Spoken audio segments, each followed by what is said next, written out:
dhambi iliingia, mboga zikaja. Mboga zinafanya kazi gani ndani ya mwili? Zinasafisha mwili na zinakupatia damu, zinakuongezea virutubishi. Kwa hivyo watu ambao wana matatizo, wale wanakuja hapa kwangu, ninakuadvise. Unaona katika karatasi yako nimekuandikia ya kwamba nenda ukunywe spinach juice, nenda ukunywe carrot juice, nenda ukunywe juice ya nini? Ya cabbage, nenda ukunywe juice ya nini? Utengeneze kachumbari. Ni kwa sababu wakati dhambi iliingia, basi Mungu akawapatia hao watu, wakati walitenda dhambi akawapatia mboga ikaongezwa kwa diet. Huyo ni Mungu wetu. Imagine, angalia tu vile Mungu anajali afya. Mungu anajali afya zetu, maana yeye ndiye anayejua hii structure. Yeye ndiye anayeelewa dhambi. Tukapata wanahitaji kula matunda, waliweza kula mtama, wakaweza kula mbegu, wakaweza kula njugu. Hizo ndio zilikuwa vyakula vyao katika Mwanzo 1:29. Angalia vile Mungu amekuumba mwanadamu. Mungu amekuumba kwa njia ya ustadi sana, na Mungu anayepeana chakula, huyo ndiye aliyeumba huu mwili. Yeye ndiye anajua hii machine, hii live machine ambayo tuko nayo. Mwenyezi Mungu ndiye anayejua zaidi kuliko madaktari wote dunia hii, Mwenyezi Mungu, maana yeye ndiye aliyeumba. Kwa hivyo tunaangalia ya kwamba lishe la pili linapatikana katika kitabu lishe la pili linapatikana katika kitabu cha Mwanzo 3:18. Mwanzo 3:18. Nataka msomaji uweze kunisomea. Tuko katika lishe la pili. La kwanza lilikuwa ni shambani Edeni, na tukaona ni mbegu wanakula na matunda. Mbegu hizo, seeds, nuts, zote walikula hizo. Kwa hivyo sasa tuende katika lishe la pili. Lishe la pili, mwalimu, katika kitabu cha Mwanzo 3:18. Soma kwa haraka mwalimu.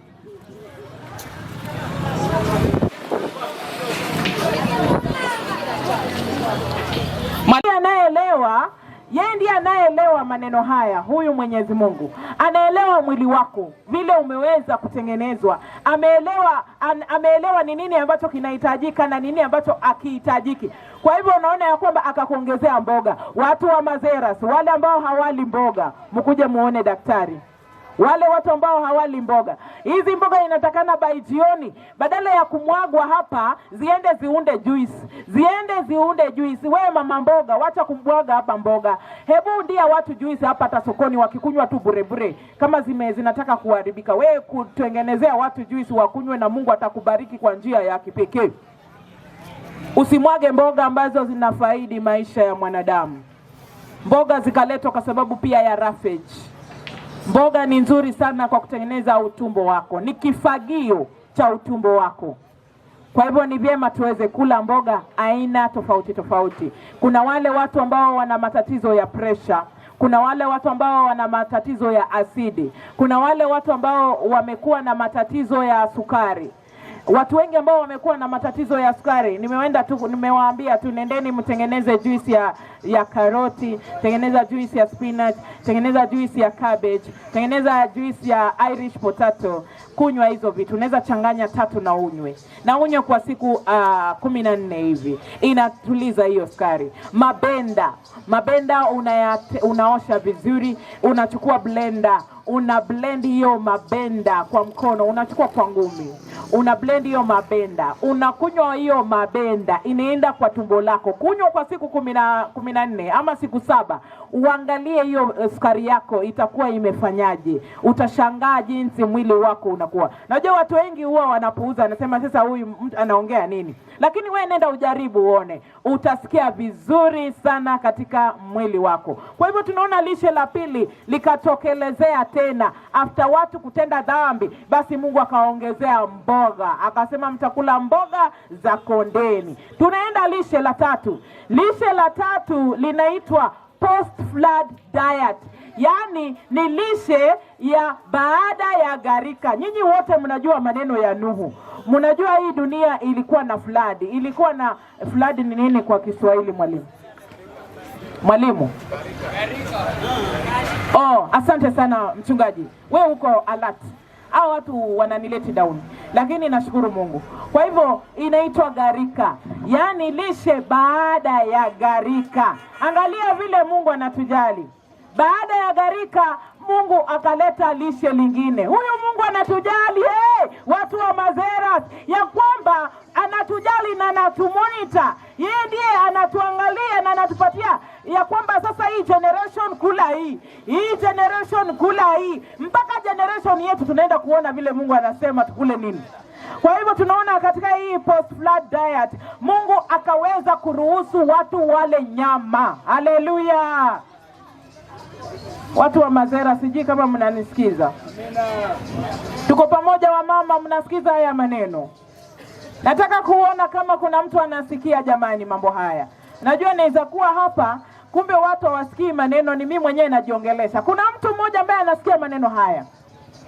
Amina. Asante sana mama mboga. Nashukuru, asante mama mkate, nashukuru sana. Mungu hapendi watu wengi wasikie. Mungu anapenda tu yule anamuamini asikie. Kabisa. Kwa hivyo hatuendi na wingi wa watu, tunaenda tuna yule ambaye ni mwaminifu kwa Mwenyezi Mungu. Amina. Asante sana, nashukuru. Kwa hivyo tunaona ya kwamba wakati kulikuwa na gharika hakukuwa na mimea. Wakati kuna floods zinaendelea inaharibu mimea, Mungu akaangalia hao watu watakula nini, wacha nitakase mnyama waweze kula nyama. Kwa wakati huo akaweka nyama akawapatia. Kwa hivyo hiyo inapatikana katika kitabu gani? Inapatikana katika kitabu cha Mwanzo 9. Angalia Mwanzo 9 fungu la 3. Mwanzo 9 fungu la 3.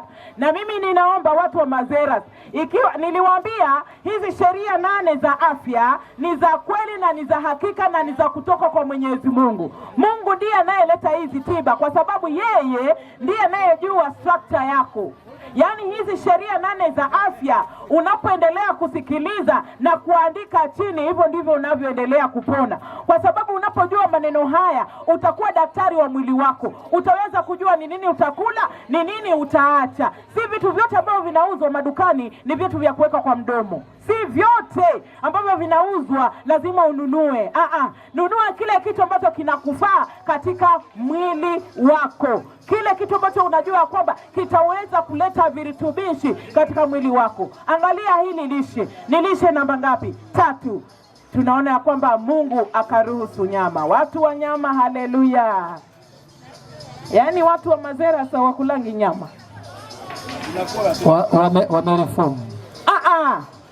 Wacha kusema kureform. Nyama ni tamu. Nyama ni tamu mwalimu, wacha kusema maneno ya kureform. Kwa sababu gani mwalimu? Nyama ni tamu. Na Mungu amepamiti tukule nyama. Ni kweli kabisa. Mungu amepamiti tukule nyama. Umeelewa?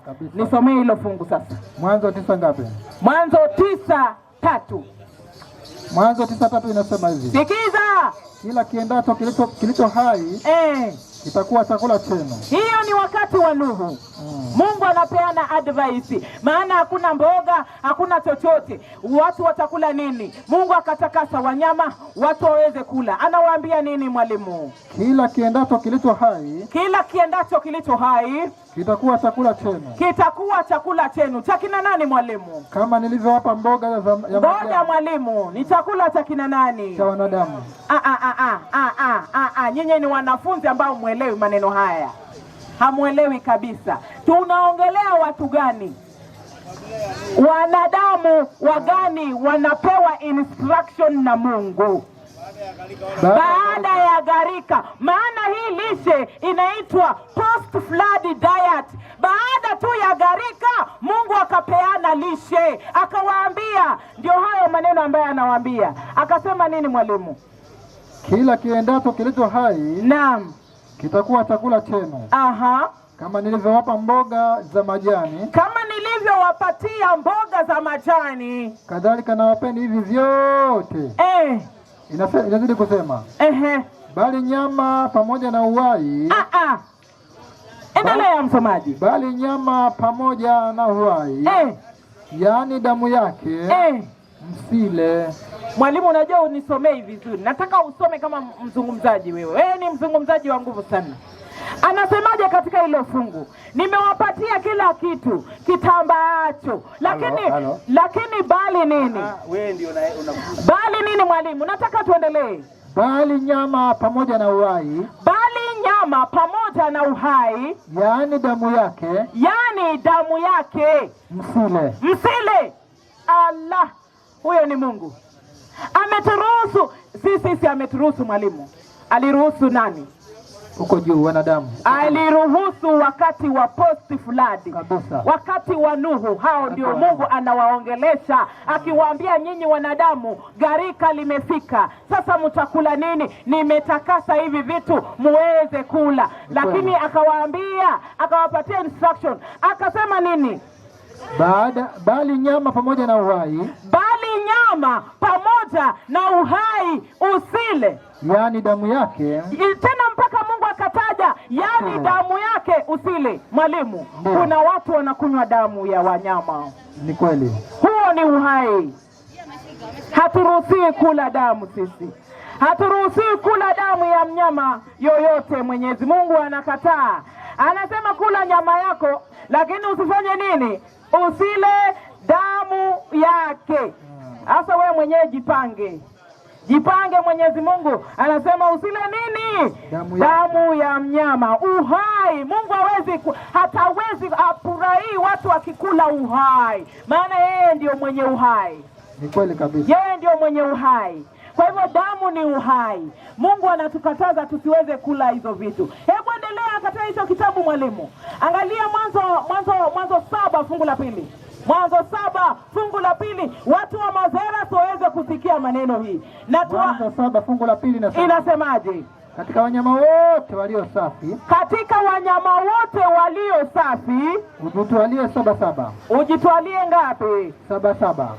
7. Mume na mke. Aha. Na katika wanyama wasio safi. Wawili. Asante sana. Mume na mke. Nashukuru sana mwalimu. Kwa hivyo tunaona kwamba Nuhu alipokuwa akiingiza wanyama anamwambia ingiza hao wasafi, ingiza hao ambao sio safi. Wawili. Aha, nashukuru sana. Kwa hivyo angalia sasa. Huyu Mungu anatuambia kitu. Hebu soma hiyo Mwanzo ngapi? Mwanzo 9:4. Mwanzo 9:4. Mwanzo 9:4 inasema namna gani mwalimu? Mwanzo 9:4 inasema hivi. Naam.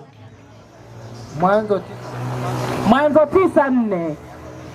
Mwanzo 9 aya yake ya 4 inasema hivi. Naam. Bali nyama pamoja na uhai. Ai mwalimu. Ni ile. Mwalimu. Yes. Ni ile. Ndio nakuita itika tu. Wewe nikikuita itika.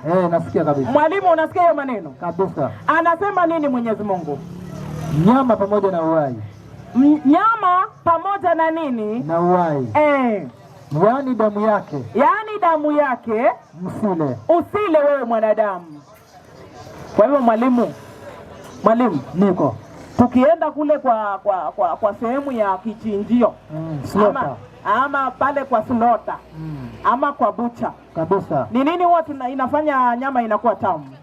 Hiyo blood yani. Hiyo damu yenyewe inafanya nini? Ndio inafanya nyama inakuwa tamu. Kwa hivyo mtu anakula uhai ama hali uhai? Anakula uhai. Jijazie mwenyewe. Kabisa anakula uhai. Ni ngumu kutenganisha damu na nyama. Ni ngumu kutenganisha damu na nini mwalimu?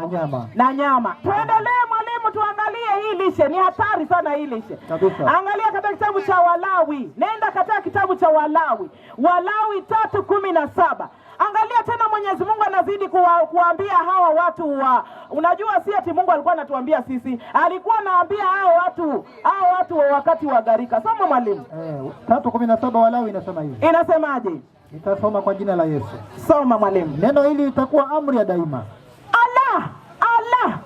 Unajua hizi ni bunduki za kukuangusha chini mwalimu. Kabisa. Mwenyezi Mungu anasemaje mwalimu? Neno hili litakuwa amri ya daima. Neno hili la kutokula nini? Damu. Umesikia hiyo nini? Inasema nini? Litakuwa amri ya daima. Litakuwa amri ya daima. Katika vizazi vyenu vyote. Katika vizazi vyenu vyote. Kwa hivyo tuko ndani ama tuko ndani mwalimu? tuko ndani ya kwamba watu wasile nini? Wasile nyama pamoja na damu. Wasile nyama pamoja na damu. Hiyo ni amri ya Mwenyezi Mungu kabisa. Lakini watu wanakula. Watu wanararua. Watu wameenda mpaka wamekula wale wanyama ambao hawastahili kuliwa, mwalimu. Tena ile moto. Watu wamekula nguruwe ambayo ni najisi. Maana ukisoma katika kitabu cha Walawi 11 ambaye hatutasoma, mtu aandika aenda ajisomee mwenyewe. Mungu ameeleza vile utachagua vyakula wanyama wa kukula. Ameeleza katika Deuteronomy, kitabu cha Deuteronomy ni nini kwa Kiswahili? Mambo ya Kumbukumbu la Torati 14. Nenda ujisomee yote, utapata maneno hayo hapo. Kama wewe unaenda mbinguni, haya maneno ni yako. Yule mtu ameenda kwa Mungu kuishi na yeye milele kwa hizi nyakati za mwisho, haya maneno ni yako. Ni yako. Anasema ya kwamba itakuwa ni agano ya milele katika nyumba zetu, kusipatikane na nini? Damu ya wanyama ambao unakula damu ya wanyama. Haya, sikiza. Hebu nenda tena mwalimu, nenda katika kitabu hicho. Umesoma Walawi 3:17, si ni ukweli? Ni kweli. Hebu nenda, umemaliza hiyo fungu? Umemaliza mwalimu? Walawi 3:17. Hebu soma.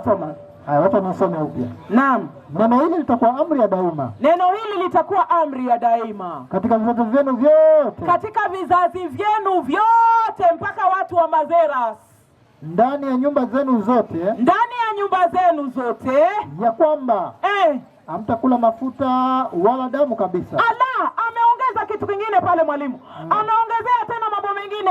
Unajua Mungu anaongea mambo ya ajabu na sisi tumemkosea kweli. Kabisa. Tumemkosea. Ameongeza tena jambo lingine pale mwalimu, sijui kama umelipata. Nimeliona. Ni jambo gani hilo mwalimu? Mafuta. Anasema nini? Hebu rudia mwalimu, watu wa Mazeras waweze kuelewa maneno haya. Inasema namna gani? Hamtakula mafuta wala damu kabisa. Haya mafuta hapa itabidi ufafanue.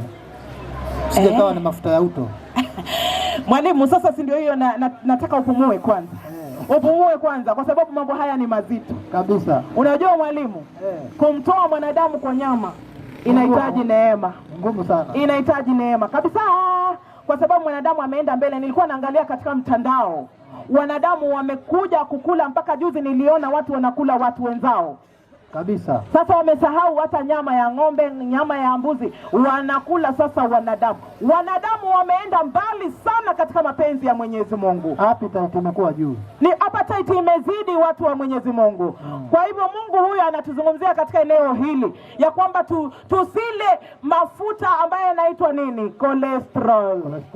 Cholesterol. Hiyo ndio inajaza mishipa ya damu, unapata heart attack. Inajaja, unashindwa kutembea, unapata arthritis, unapata hiyo mashida ya kansa. Haya mafuta ya cholesterol Mungu amekataa, na tukienda kinyume na sheria ya Mwenyezi Mungu ndio sababu tunapata punishment, tunakuwa wagonjwa,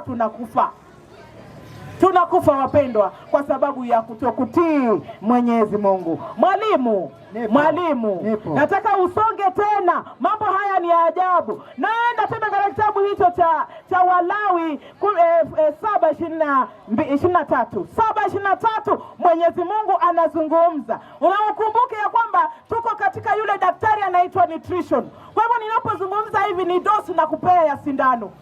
Yaani wewe mgonjwa wa sukari, mgonjwa wa pressure, mgonjwa wa kansa, mgonjwa wa magonjwa ambayo tunazungumzia, epukana na hizo vitu, maana hizo ndio zinazokuletea wewe shida.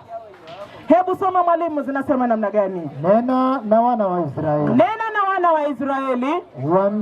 Waambie. Msile mafuta yoyote ya ng'ombe. Nena na wana wa Mazeras, waambie. Msifanye nini? Msile mafuta yoyote ya ng'ombe. Msile mafuta. Sasa haya ni maajabu zaidi.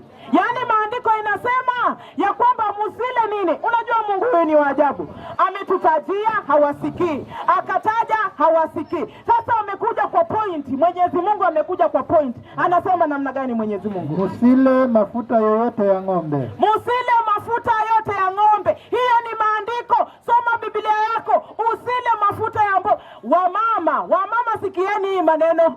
Hii maneno ni yenu, imewaangukia. Nyinyi ndio mnaua waume wenu, nyinyi ndio mnaua watu jikoni kwa kupika mafuta ya ng'ombe. Unaenda kwa bucha, unasema nipatie ile iko na mafuta, weka hiyo mafuta, unakula vizuri. Biblia inasemaje kwa Mkristo ambaye anaenda mbinguni? Ile no. Ile no. Inasema namna gani? Rudia mwalimu. Anasema kapa kipande hiyo. Aha, ndio hiyo. Nena na wana wa Israeli uambie. Nena na wana wa Mazera uambie. Msile mafuta yoyote ya ng'ombe. Msile mafuta yoyote ya ng'ombe. Wala ya kondoo. Wala ya mbuzi. Unajua mimi huko kwetu nimekaa na Wakikuyu. Dadangu ambaye ni my twin sister ameolewa kwa Mkikuyu. Kabisa. Kwa hivyo mimi nyanyangu alikuwa Mkikuyu. Kabisa. Sasa Ukikuyu huko ndani yangu. Kabisa. Mkikuyu na nyama. Hatari sana. Kabisa. Kwa hivyo ni kama Mluya na Ngoho. Mluya na Ngoho. Hiyo ni shida. Kwanza Mluya umpatie kuku ambayo umetoa ile maganda, umemkosea. Maana utamu wa kuku ni nini? Ile mafuta hapo. Ile mafuta sasa. Lakini Mungu anakataa. Kabisa. Mungu anakataa. Anasema namna gani hapo? Anasema ya kwamba ambia watoto wa Mazera wasile nini? Wasile mbuzi. Hajasema wewe mwalimu unataka kuleta shida. Haya, wacha nisome. Hajasema wasile mbuzi. Amesema nini? Haya, nena na wana wa Israeli. Nena na wana wa Israeli uambie. Msile mafuta yoyote ya ng'ombe. Msile mafuta yoyote ya ng'ombe. Wala ya kondoo. Wala ya mbuzi. Huyo ni Mwenyezi Mungu Bwana wa majeshi. Kabisa. Sasa tunahangaika huku na huku, maradhi yanatulipua kwa sababu tumeenda kinyume ya afya. Tumekula mafuta ya kondoo, tumekula mafuta ya mbuzi, tumekula mafuta ya ng'ombe. Hiyo ndio imeleta shida. Kuna mafuta mazuri ambayo yanatoka kwa simsim, kuna mafuta mazuri yanayotoka kwa soya, kuna mafuta mazuri yanayotoka kwa coconut, kuna mafuta mazuri yanayotoka kwa mbegu ya mahindi, kuna mafuta mazuri yanayotoka kwa sunflower. Hayo ndio mafuta. Kuna mafuta mazuri ya kipekee ambayo yanaitwa nini? Extra virgin olive oil. Olive oil unapotumia kunyunyiza kwa ile mafuta ambayo unatumia kupikia, ina neutralize the excess acid. Kwa hivyo watu ambao bado wanatumia yale mafuta ambayo ni ya uto, unajua mafuta ya uto ambayo tunayatumia pia yako na cholesterol. Eko nayo. Kwa hivyo kwa sababu ya hali ya maisha, mwalimu, kwa sababu ya hali ya maisha, watu wanaenda uto ya shilingi 30, ya shilingi 50. Si ni kweli mwalimu? Ni kweli kabisa. Ni kweli. Maana yeye hana uwezo wa kwenda yale mafuta mengi. Si ni kweli yale mazuri? Hakuna njia nyingine. Kwa hivyo mimi nataka kusaidia mtu huyu. Ya kwamba kama bado anatumia yale mafuta ya uto, anaweka kidogo. Alafu baadaye huyu mtu ananunua extra virgin olive oil. Kabisa. Hiyo extra virgin olive oil unanyunyiza kwa ile mboga ambayo umepikia mafuta ya uto, una neutralize hiyo excess acid na unakuwa sawa sawa. Kabisa. Kwa hivyo huyo ni Mwenyezi Mungu. Hiyo ni diet ya ngapi tumeizungumzia ili niweze kumaliza? Hiyo ni ya ngapi? Hiyo ni ya 3. Angalia sasa, nataka kwenda mbio sana. Diet ya ngapi hiyo? Diet ya 4. Diet ya 4 inaitwa Exodus diet. Yaani kwa Kiswahili inamaanisha nini? Wewe ni Mswahili. Exodus diet.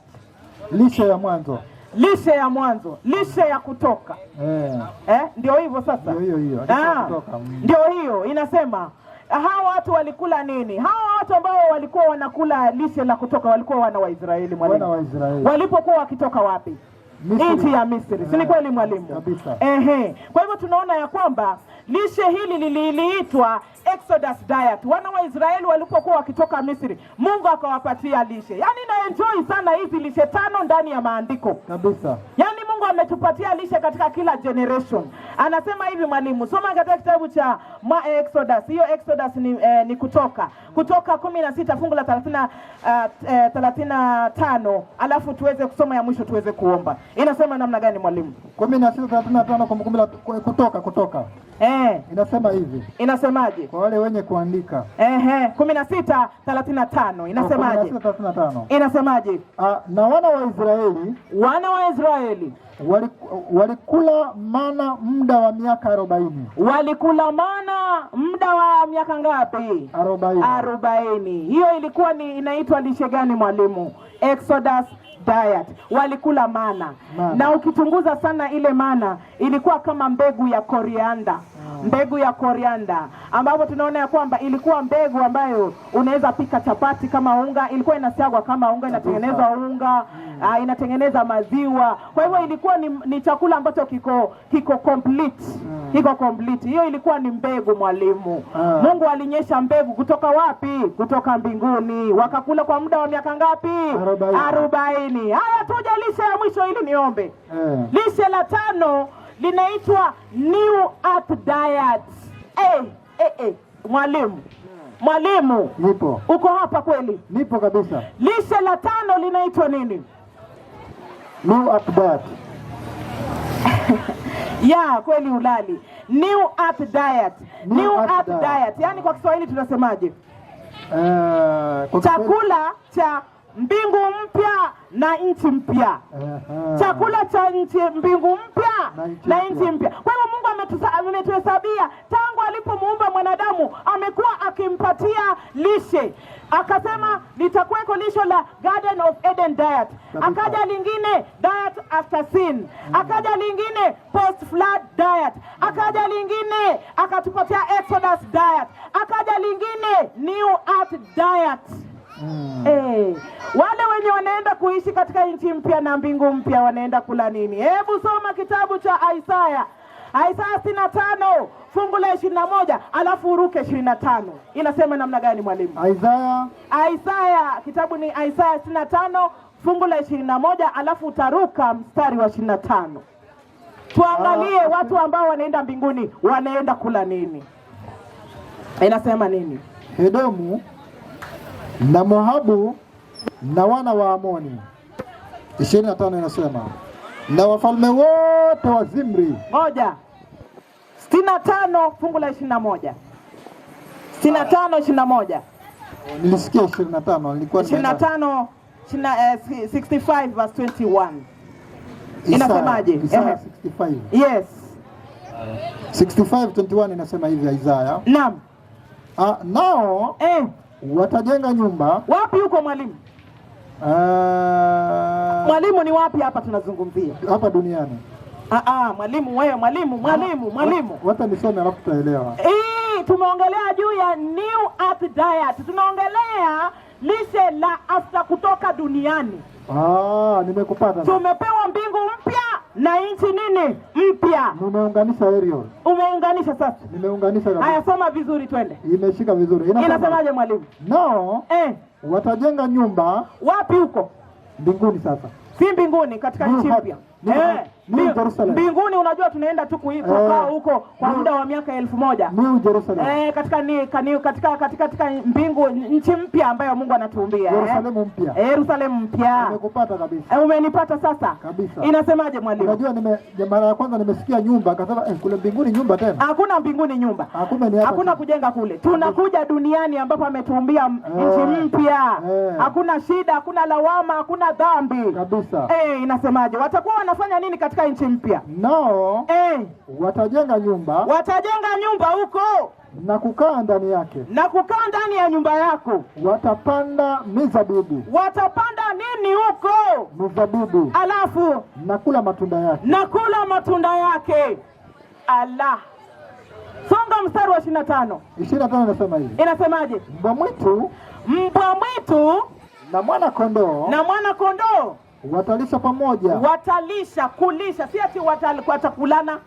Watalisha pamoja. Yaani watakuwa wana grace pamoja. Kabisa. Alafu mbwa mwitu na mwana kondoo watalisha pamoja. Watalisha pamoja. Na simba atakula majani kama ng'ombe. Atakula majani katika nchi mpya na mbingu katika nchi mpya. Atakula nini? Majani kama nani? Ng'ombe. Kama ng'ombe. Alafu na mavumbi yatakuwa chakula cha nyoka. Yatakuwa chakula cha nyoka. Hawatadhuru. Sikia. Hawatafanya nini? Hawatadhuru. Kwa hivyo hakuna kuchinjana huko. Kabisa. Hakuna visu huko. Ni kweli. Hakuna kuchinjana kwa Mwenyezi Mungu. Wala kuwekeana maafisa.